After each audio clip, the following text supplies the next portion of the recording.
Продолжува помошта од македонските граѓани за настраданите во земјотресот во Турција.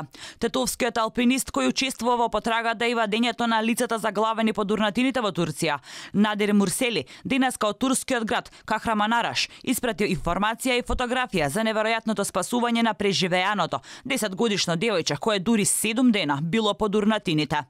Мурсели сам заминал во Турција, каде се приклучил на спасувачи од Босна и Херцеговина. Оваа екипа заедно со турскиот тим Афат успеале да го извадат преживеаното девојче. Околу 13 часот, само што го извадивме девојчето Ирмак, голема радост имавме тука. Откако се слушна глас, 3-4 часа работевме за да ја извадиме од урнатините. Големо чудо е како преживеала. Таа беше 7 дена под урнатините, а зградата приближно е 7 или 8 ката. Тој од 9 февруари е во подрачјата погодени од земјотресот во Турција, поточно во Кахраманараш, на југоистокот од земјата. Тетовскиот алпинист течно зборува турски јазик, па на екипата од Босна и Херцеговина, освен во пребарувањето урнатини, им помагал и со преведување. Спасеното девојче го посети и турскиот министер за здравство. Her şey geçecek, tamam. Omuzlarında, kollarında ağrı olduğunu söylüyor.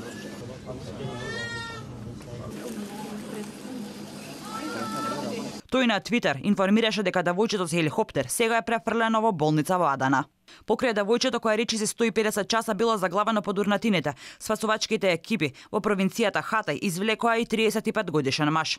Турскиот подпредседател Фуат Октај изјави дека според последните информации во земјата загинале над 24.000 лица. Досега е потврдено дека во Сирија загинале 3.575 лица, па вкупниот број на жртви во двете земји е зголемен на 28.000, пренесува Тањук. Светската здравствена организација предупреди на здравствена криза и ширење на колера. Во Турција и Сирија тлото и натаму намирува.